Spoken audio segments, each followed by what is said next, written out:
vós conheceis o caminho para onde eu vou. Eu sou o caminho, a verdade e a vida. Ninguém vem ao Pai a não ser por mim. Em liberdade eu digo, porque eu vou para o Pai. Mas aquele que crê em mim, obras maiores fará.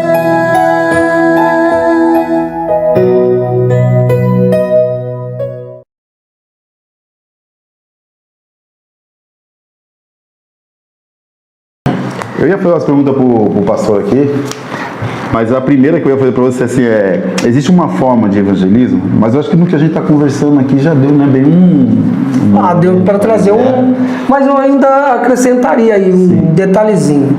Se você quer ser um bom missionário, um bom evangelista, se você quer ser um bom ganhador de alma, é um tripé. Não cai, porque é um tripé. Tem que ter oração, tem que ter Bíblia e tem que ter jejum. Tem que ter jejum, tem que ter oração, tem que ter Bíblia. Tem que ter oração, tem que ter Bíblia e tem que ter jejum. Se você alicerçar a sua vida nesse tripé, você vai tropicar, você vai cair, você vai passar raiva. Somos seres humanos normais. É um problema quando a pessoa quer demonstrar ser um mega superstar. E não é. Passa por dificuldade, passa por prova, você vai rastejar muitas vezes, você vai viver com pouco, sem nada, você vai adoecer, você vai perder pessoas que você ama, você vai ser passado para trás, você vai ser caluniado, você vai ser tudo.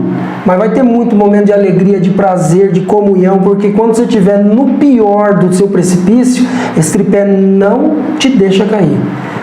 Da cinza, ele vai tornar a te levantar de novo. Da cinza, ele vai te alegrar de novo.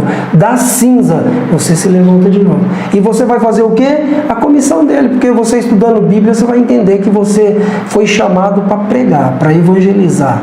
Você foi chamado para ser um canal de bênção. Eu acredito que o maior evangelismo, ele não é aquele que é só ensinado. Ele não é aquele que você manda. O maior evangelismo é aquele que você traz para você. Foi o que Jesus fez. Isso que mudou demais. Porque Jesus, todo mundo até então, Deus mandou, Deus mandou, Deus mandou. Aí vem Jesus e diz, quem tem sede, vem a mim. Ou seja, ele arrastou a multidão porque ele dava um exemplo. Então o exemplo é o que mais ganha alma. Às vezes ele não precisa estar de terno, gravata, né, pastor? Ele não precisa estar todo dia bem barbeado, ele não precisa estar com base, com as unhas feitas. Legal se fizer tudo isso, tá cheiroso. Não precisa não. Já teve vez de eu entrar no mercado todo sujo, lambuzado de tinta, tá trabalhando, mas a minha atitude dentro do mercado, quando eu fui pesar as coisas, o mocinho olhou e falou, posso fazer uma pergunta? Você é crente, né? Eu falei, graças a Deus. E eu estou apaisando. E ele falou, mas dá para você ver que o senhor é diferente. Então é gostoso. Você chegou naquela que eu ia perguntar. Então o verdadeiro evangelismo é o seu dia a dia. Com certeza. Com certeza. Porque as pessoas têm isso, né? Não, a gente precisa evangelizar. Não, a igreja não evangeliza. Então, o evangelismo é o nosso dia a dia, né? Que você está falando, você está lá fazendo um trabalho, de repente você chega no mercado para comprar uma coisa, apareceu a oportunidade. Do nada ali, sabe? A pessoa, quer dizer, às vezes você pensa que você não está sendo usado por Deus, você está sendo. Aí eu perguntei para ele, mas por que você deduziu que eu sou um cristão? Ele falou assim, porque passou moças bonitas, passou mulheres quase que despidas e você não olhou para elas. Só um cristão tem uma atitude dessa. Normalmente passa, ele quer olhar, ele quer apreciar, ele quer olhar, ele quer, né, notar. Fala, mas graças a Deus que eu dei um bom testemunho. É gostoso isso. É gostoso. Aí eu saí de lá com um troféu, poxa senhor, eu não preguei, eu não falei, eis que te digo, cheguei, vaso, ei terra. Não, simplesmente, naturalmente, aquele moço foi edificado por Cristo, né? Jesus estava... Às vezes eu lembro uma passagem que eu tive no serviço que eu trabalhava antes desse que eu tô, que o cara, ele detestava pastor. E ele sabia que era pastor. Só que ele detestava o pastor. E ele falou, todo pastor é ladrão, não sei o que lá. Eu falei, cara, pega leve. Aí um dia ele falou assim, não, Marcos, você eu respeito. Eu falei, por quê? Aí um dia chegou um carro, encostou, a gente trabalhava no caixa, e embaixo tinha a pessoa chegou com o carro, com a saia 2 dedos. Aí a pessoa fez questão de A bebê a perna pra sair do carro. Mas quando eu tava aqui, que eu fui olhar que ela fez, eu virei pro lado. E ele só tava Aí, tá vendo? de olho em mim. Ele tá de olho na mulher. Ele tá de olho, na verdade, de olho em mim. Ele falou, aquele dia eu vi, você não olhou, cara. Então você é diferente. Eu falei, cara. É os detalhes, né? Na vida do crente. E eu vou confessar mais uma coisa, mano. Aquele dia eu tava bravo pra caramba, tava nervoso. Eu pensei assim, foi o pior dia meu. Olha. Tá nervoso, um monte de coisa acontecendo, nervoso. Mas quando. Aquela coisa, você é o que você é, né? Tô nervoso com situações, mas quando a moça foi abrir a perna, eu virei. Porque esse é o hábito da gente. Só que nervoso. Então eu achei que aquele dia pra mim, se eu falasse em Deus, aquele dia foi o pior dia meu. Mas é. Ele tava te usando. Entendeu? Quer dizer, por mais que estejamos passando pelo vale, pela dificuldade que eu passo, você passa, Paulo, todos quem estão nos assistindo passam, se sinta fortalecido com isso aí.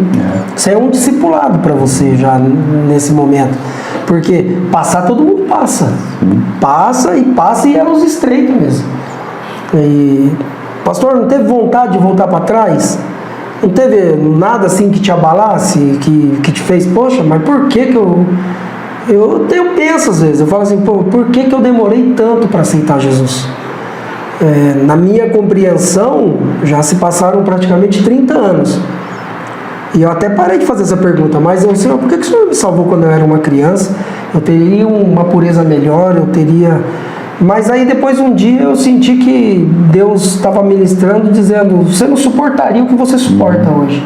Então é necessário você ter vivido mundanamente até os seus 20 e poucos anos, para que essa faculdade te adestrasse para você reconhecer que o inimigo está querendo armar uma para cima de você e você conseguir recuar. Mas a gente não acerta todas. É bacana você ver a pessoa falar, puxa, que nem eu me converti aos 30 anos. Pô, eu perdi 30 anos da minha vida, né? É bacana você ver uma atitude dessa. Mas a gente precisa ser consciente que as coisas de Deus têm um tempo dele. Tem um tempo certo. Se ele me converteu nos 30 anos, é porque nos 30 anos era pra mim. Se eu viesse, como você falou, viesse antes, não poderia estar jogado lá pela rua. Pois né? é. Né? Não aguentar tanta coisa. Um dia eu falando com uma ovelha, lá eu já tô velha para tudo isso, como eu queria ser mais nova e tal. Eu falei, irmã, lê lá o livro de Josué, depois você me procura de novo. Ela, por quê? Não, lê lá, minha ovelha, lê. Aí passou os tempos, que ela não leu num dia pro outro, aí ela me procurou, entendi, pastor, o que o senhor estava falando comigo. O que você entendeu? Caleb, com 90 anos, tá dizendo, você precisava voltar a fazer tudo de novo hoje. Não é eu quero voltar lá. Não, a partir de hoje, tudo, eu tô animado, eu tô viçoso. Aí eu li o livro de Salmos para ela que diz que nós, na nossa velhice, seremos viçosos e produziremos fruto. Enfado e cansaço tem quem abraça. Eu quero lutar contra. Eu quero aproveitar a parte boa da Bíblia, né? A Bíblia tem os trechos que falam ainda. Ninguém vem para semente, vai ter uma hora que a gente vai sucumbir, né? Eu acho que o mal nosso é a gente olhar muito para as pessoas, né? Porque assim, que você está falando, a Bíblia é a tua bússola. Você olha para a Bíblia e você acha a tua parte. Mas se você ficar olhando para mim, você vai se decepcionar. Você fala, puxa vida, olha, aconteceu isso e comigo não. Pois é. Então a gente precisa parar. Boa palavra. Até para a gente poder compreender as pessoas, a gente tem que entender que ninguém é igual. Ninguém é igual. É tipo assim, aquela coisa assim, ô pastor, mas eu faço assim. Não, eu faço assim. Agora o pastor faz do jeito dele, porque ele é o pastor já. Aquilo que Deus tem para a vida dele é dele, o que tem para mim é para mim. Exatamente. Paulo. E assim a gente compreende as pessoas e a gente entende essas pessoas que a gente chama de escória por aí. Né? Aí a gente consegue amar essas pessoas. Porque a gente aprende estudando a palavra do Senhor, é isso, que Jesus sempre conseguia. Você vê, ele está na casa de Simão, lá em Betânia, né? Ele está na casa de Simão, lá em Cafarnaum. As casas totalmente diferentes, com gente diferente. Ele está no meio, está todas igual. E todas lá arrumam para ir lá lavar o pé dele, né? Exatamente. Não é? Eu acho que é isso que a gente precisa um pouco mais. Isso é amar, né? Isso é amar as pessoas, né? Independente do jeito, da forma que elas forem. Senão você não entra nas casas. Nós entramos, quando nós se convertemos, nós começamos a ir muito fazer culto nos lares. E a gente, muita favela lá pro lado de Padroeira, sabe? Padroeira 2, esse lugarzinho quebradinha terrível, né? Deixar o carro que andava quase 1 quilômetro por dentro das casas lá para encontrar alguém. E você vê uma pessoa que chega lá, a pessoa te trata grosseiramente, quando acaba o culto. Tá te abraçando, pastor, irmão, obrigado. Deus Na cadeia é a mesma coisa, pastor. né? Cadeia é a mesma pegada. Me lembro uma oportunidade, fomos fazer o trabalho na cadeia e chegando lá, normalmente sendo na cadeia, ficam as grades e os presos lá de lá. E nesse dia, por que eu não sei, eu sei que nós havíamos nos preparado muito bem, fisicamente, espiritualmente, fomos na direção de Deus. O carcereiro abriu a cela. A minha esposa estava junto nessa oportunidade. E nos colocou no pátio junto com os presos. E eu me lembro que você quer chamar a atenção, então uns jogando bola, uns fazendo batuque, outros usando droga, outros conversando no canto, aquela coisa toda, o pessoal. E ninguém parava. E Deus me inspirou a louvar um hino. E eu louvei aquele hino sem saber louvar, não canto, não tenho voz para isso. Mas aquele hino, a forma de louvar, foi chamando a atenção, e eu com o olho fechado, quando abri o olho, aquele monte de preso na minha volta. E o mais incrível, quando eu parei, aí eu deduzo, naquela época, muitos anos atrás, que aquele era o cabeça de lá. Porque ele diz assim, ó, todo mundo aí pode mandar parar. Pede pessoal, quem não quiser vir aqui, senta no canto e fica quieto. Que o irmão vai falar uns bagulho de Deus aqui agora. Eu achei aquilo incrível. No começo, quando ele abriu aquela cela, deu vontade de falar, não, tô com a minha esposa aqui, filho, eu vou embora, não vou entrar aí. Mas na hora você para e pensa, Senhor, e agora? E Deus fala, vai, certo. Eu falei, Senhor, aí vem aquela paz e diz assim, se hoje é o dia, será. Seja pego de refém, não seja, enfim, confundido com alguém, pode ser confundido com polícia e o cara, não, foi ele. Pode acontecer diversas coisas, né? Mas Deus deu esse grande livramento. Foi uma experiência fantástica. E o mais tremendo ainda, que nós estávamos pregando a libertação de Cristo. E teve um preso que tomou tanta posse da libertação de Cristo que ele reconciliou com Jesus naquele dia, ajoelhou, chorou vários, mas aquele chamou a atenção. Pois normalmente em presídio não se solta à noite. Nós estávamos no culto à noite e aí um dos obreiros veio até mim e falou, pastor, tem um rapaz lá que quer falar com o senhor. Eu falei, agora é hora do culto, agora não dá. Pede para ele entrar. E ele falou para o obreiro assim, não sou digno de entrada na igreja. Eu voltei agora, eu vou esperar o pastor aqui fora. Ele esperou, terminou o culto. Eu olhei para ele e falei, te conheço sim, sabe assim? Não, peraí, não era você que estava preso? Fui solto agora há pouco, chamaram o meu nome. Aí, como eu sabia que o pastor tinha falado, eu vim direto aqui, só não tive coragem de entrar lá dentro, porque ele estava realmente, muitos anos preso, aquela coisa toda. Então Deus libertou ele literalmente, espiritualmente e fisicamente. Então coisas assim fantásticas. É maravilhoso ser discípulo de Cristo, é maravilhoso falar do amor de Cristo, ser um evangelista de Cristo, independente de você ter cargo ou não, que tem pessoas que falam, não, quando eu for separado eu vou. Você já foi, já conhece Jesus. A Bíblia, a ordem é essa, né? Ide, né? É ide. Não pode parar. Não é para pastor, não é para... Não, ide, é todo mundo. Ô, pastor, eu sinto que às vezes tem pessoas... Mas como que eu vou fazer para evangelizar? Como? Eu não sei se você entende de pescaria ou quando era mais criança entende de caça, mas a pescaria... Eu vou falar da pescaria que é mais simples já porque no livro de Mateus, Jesus disse, vos farei pescadores de homens. Então somos pescadores, né? Muito melhor ainda. Então você vai para uma pescaria, você tem que saber que calibre de vara que você vai usar, que tipo de linha que você vai usar, se ela é mais grossa, se ela é mais fina, tem a calibragem certa, que tipo de anzol você vai usar, se você vai ter que usar um empate ali para saber que se o peixe tem dente, tem pessoa que você vai salvar na vida que ele vai vir te mordendo literalmente, vai vir para te agredir. Então, quer dizer, você tem que ter um empate ali. E tudo isso são ferramentas que a pessoa adquirindo, ele tem que descobrir se ele vai pescar na barranca, que tipo de pessoa que você vai buscar. Se ele é uma pessoa aqui, costia pela rua, ele anda na guia, se ele está em alto mar simboliza o quê? O cara está perdidão, está lá no mundão. Então, quer dizer, você tem que ter a isca certa, você tem que ter o momento certo, você tem que entender, na minha ótica, na minha visão, que Deus simboliza a vara de pescar, que a linha de Ana, aquela linha que é usada, ela simboliza o próprio Jesus, que é o contato da terra com o céu, com Deus, e o anzol ali é o Espírito Santo. E a isca somos nós. Essas coisinhas nojentas que Deus transforma em ovelha, lobinhos que Deus transformou em ovelha, que tem testemunho, alguns que bebeu, alguns que fumou, alguns que cheirou, alguns que trocou tiro, outros que era ladrão, outros que era doente, estava sendo comido pelo câncer. Deus mudou seu cativeiro, outros eram cegos, Deus tirou, é ou não é?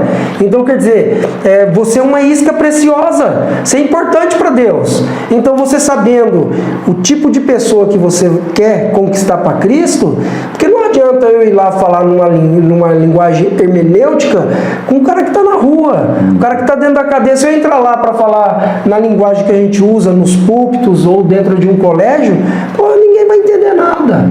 É perigoso os irmãos dar uma voadora em você lá. Então você tem que ir preparado, você tem que ir lá consciente que você tem uma isca boa. Por isso que você está falando do tripé, né? Porque a gente precisa ser uma pessoa de jejum, porque quando a gente jejua, Deus prepara a gente, né? Você tem que ser uma pessoa que tem que ter Bíblia para você conhecer tudo o que pode acontecer de repente na sua vida, né? Uma resposta, uma pergunta ali que ele te faz, se você não tem base bíblica, e aí? Que tem gente que é assim, né? A pessoa vai falar, você quer falar, não, lá em Mateus, tal. Não, a gente tem que falar, né? A pessoa precisa saber que é Bíblia. Eu não sei. Você vai... Eu mesmo, pastor, eu fui chamado muito novinho para evangelizar. Eu aceitei Jesus com 3 meses de vida de crente. Pensa, um moço mundano, usador de droga, pagodeiro, boleiro, tudoeiro, maloqueiro, era eu. Como que era da dança lá, né? Você dançava? Break, dança... Eu sou dessa fase aí de dançar break. Não, mas eu tô falando daquela que você dançava lá que o pessoal colocava dinheiro na... O pastor Jaime passou isso. Ele dançava, não você lembra? Você dançava e as mulheres vinham lá colocar dinheiro na roupa e tal, e você ganhava dinheiro. Esse até esqueci o nome disso aí, mas... Mas você vê, a gente tá falando, você olha assim, todo fala bonitinho e tal, é paciente, mas o pastor Jaime, ele é um evangelista, um missionário, mas ele trouxe de lá, isso não é para se orgulhar, não, é só para a gente entender o que ele passou, o que ele aceitou, o que ele tirou da vida dele. O tipo de ser humano que era ali sem Deus. Então, o que acontece? Deus tira desse tipo de vida, uma vida inteira nisso, e com 3 meses coloca para pregar a palavra dele. Eu não tinha todas as bases, então eu falava naturalmente. E mais tarde, quando você vai estudando a Bíblia, eu falo, nossa, o Senhor me usou mesmo. Puxa, estava escrito isso, eu nem sabia. Nossa, eu falei disso. Meu Deus, está escrito isso aqui. Então me alegrava a minha alma, porque eu falei, Senhor, eu não sei, eu não entendo, me usa. E Deus usa de verdade, usa. Sinceridade, verdade, Deus usa.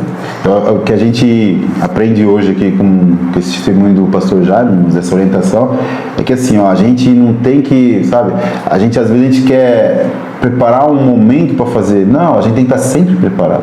Buscar sempre Deus. Por isso que assim, as pessoas hoje em dia, os cristãos hoje, não gostam de orar, não gostam de ler Bíblia, não gostam de estudar, né?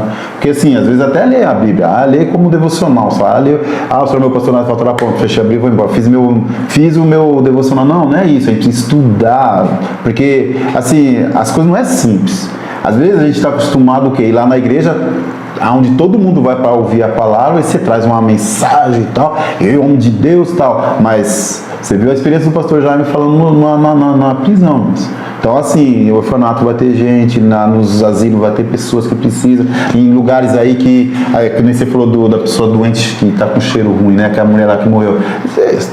Tem que ser que as pessoas que amam as outras, e quem são? Nós os cristãos, que Jesus não tinha isso, a pessoa era leprosa, ele ia lá, todo mundo fugia, né? Porque o leproso aqui não podia chegar no meio da sociedade. Mas Jesus ia lá e ele dava uma palavra, e abençoava, curava, tudo por misericórdia daquelas pessoas. Então nós, hoje, que somos cristãos de verdade, a gente vai dar seguimento a isso que Jesus fez. Então nós precisamos estar prontos para isso. E o que aconteceu, aconteceu. Assim, deixa os religiosos que tem por aí criticar, xingar, falar que você é desviado, deixa. O negócio é o seguinte, é amor às almas. Jesus ama as almas e a gente está aqui para poder fazer aquilo que ele quer, para que essas pessoas tenham a chance que nós temos, né? Com certeza. Porque eu falo isso porque quando você fala assim, a gente conversando às vezes na igreja, ela fala, pastor Jaime, pastor Jaime, tão bonzinho, tá? Não, o passado do pastor Jaime foi difícil. Foi difícil. Tá, e hoje mudou, né? Aquela coisa mesmo de Romanos 12, mudou. Jesus Metanoia, já era. Agora é Jesus é bom. Jesus na vida da gente. E isso daí, só a misericórdia de Deus. Se Jesus teve misericórdia do pastor Jaime, tem de você, tem de mim, porque não vai ter das pessoas que estão aí fora precisando. Então nós precisamos estar de braços abertos e representar Cristo. Deixar de ser um monte de coisa que a gente fala aqui, é ser verdadeiramente cristão. Sabe qual que é um problema aí dos pentecostais? Eu sou pentecostal, até o tutano. Eu gosto dos mistérios de Deus. Muitas vezes ele só usa aquele versículo, eu abro a boca e Deus vai encher. Não, não é assim não, tem que ter preparação. O que o pastor Marcos está falando aqui é a pura verdade. Ferramenta que fica encostada na parede cria ferrugem. Então você tem que, lapidar. E lapidação é conhecimento. Você quer conhecimento? É na palavra de Deus. É uma pena hoje, muitas vezes você vê uma base de evangelismo motivacional. Acho bonito, é legal, é bacana, mas falta Bíblia. Está faltando Bíblia. O que enche a alma do ser humano não é só o momento, é para todo sempre, e vai jorrar, que nem a Bíblia fala, do nosso ventre jorra um rio de águas viva para a vida eterna. O que faz isso? É motivacional? Não, é legal isso aí, é legal. A palavra de conforto, a palavra de consolo, legal, muito bacana, te fortalece, mas você tem que conhecer Bíblia. É a Bíblia que vai te dar sustentação para a vida eterna. Como diz Salomão, até para todas as coisas, né? Existe um momento que a pessoa precisa de uma palavra dessa, né? Mas no geral, a gente olha para Jesus. A palavra de Jesus não era motivacional. Era uma palavra que vinha direto, ela batia direto com as pessoas. Então nós precisamos hoje, por mais que o problema é que assim, de repente eu vou lá na tua igreja pregar e eu falo uma palavra dura e aquele medo de não voltar mais. Irmãos, John Wesley é assim, cada vez que ele ia numa igreja, ele não voltava mais. Certo? Cada vez que ele ia pra igreja. Aí o que aconteceu? Ele teve uma hora que ele não tinha mais igreja para ele. Aí ele era um arminiano, como diz hoje, né? E o Joey desigrejado. O Joey Criff lá, ele era mais um calvinista. E ele começou a encostar começou a pregar com ele. Por quê? Ele perdeu os espaços nos púlpitos das igrejas, mas ele foi lá e pregou a verdade. E nós precisamos pregar a verdade. Porque como esse dia eu coloquei no meu status aqui, né? Eu achei muito bonito o que o Paul Washer falou. Ele falou assim, eu não tô aqui pra... Como que é? Eu não tô aqui pra pregar para você se beneficiar, mais ou menos assim. Eu tô aqui para pregar para você ser salvo. A pregação não é para você ser um ganhador, não, é para você ser salvo. Não é para você conquistar, não, é para você ser salvo. Então a nossa mensagem, ela precisa ser essa. Que se Jesus pregava assim, Paulo pregava assim, e todo mundo que a gente vê esses homens aí da palavra de Deus pregava assim, então por que a gente vai ser diferente? Então a gente tem que mais pregar a verdade. Martin Luther King, ele disse uma frase também que impactou bastante o meu ministério acerca de não me importa se voltarei outra vez. O importante é que eu entregue aquilo que brotou no meu coração. Ele diz assim, não me importo com o barulho dos maus, eu me importo com o silêncio dos bons. Ou seja, o mal tá aí fazendo, soltando rojão, pancadão, e é droga para todo lado, e é tiro, e eu sou sangue nos olhos. Isso aí não incomodava ele. O que incomodava ele era a covardia da pessoa conhecer a verdade e não ter coragem de falar a verdade. Porque quando fala para um traficante que ele tem que aceitar Jesus, que para qual opção de vida que você tem, se estiver fora da palavra de Deus, você tem que aceitar Jesus. Isso é amor. Isso aí não é você defamando, deplorando, querendo acabar, mostrar superioridade. Não, isso é amor, é amor. Então tem que pregar o que Deus quer que pregue. Isso é... E é isso aí, irmãos. Então, nós temos aqui 2 minutos para estar terminando. Fica essa maravilhosa deixa aí para os irmãos que estão preocupados em trazer a palavra. A gente não está aí como para estar batendo de frente com ninguém, mas jamais. Não, a gente só está para obedecer a Deus. Você é um homem de jejum, você estuda a Bíblia, quando você se ajoelhou, Deus te deu uma palavra, vai e prega ela. Puxa, mas o que vão achar? Não importa. Não importa o que Deus vai achar. Tá bom? Isso daí essa aí eu acho que é o evangelismo que a gente o verdadeiro faz. Discípulo de Cristo, né, pastor? Isso é ser discípulo. Tá procurando palavra aqui, o pastor já. Perdão. Não, tá certinho, é isso mesmo, tá procurando. É isso daí, é isso mesmo. Nós somos aqui discípulos de Cristo. Né? É isso aí. Beleza? Foi um prazer, uma honra. Obrigado, Paulo. É isso aí, pessoal. Peraí, deixa eu só mandar um beijo pessoal. Tem um minutinho. Então nós vamos fazer assim, ó, o Paulo quer desligar ali, mas a gente vamos fazer uma oração, porque, né, eu acho que aqui, isso que a gente está falando aqui é um valor grande, não só para quem está assistindo, mas para nós também, né? É verdade. A gente é bom a gente estar revendo, relembrando as coisas, e às vezes no dia a dia nos corre, porque isso aí todo mundo tem, irmãos, mas a gente precisa ter aquele momento nosso, por isso que inventaram esse negócio de devocional, porque a gente precisa ter um momento pra gente parar, falar com Deus, ver Deus falar com a gente, pra gente ter um dia melhor, Então, é muito importante isso daí, vamos agradecer a Deus, né? Amém. Senhor, graças te damos, ó Deus, por este momento. Obrigado aqui pela vida do pastor Jaime, que está conosco aqui, ó Deus, onde nos ensinou, através da sua experiência de vida missionária, Senhor.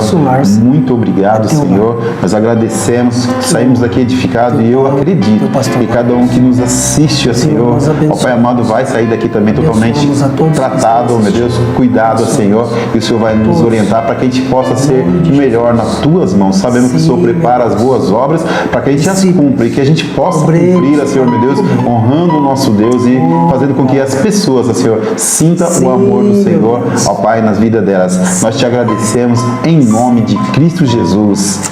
Amém. Deus abençoe. Ô, glória. Junto. Isso aí, Deus abençoe, pastor João. Uma honra.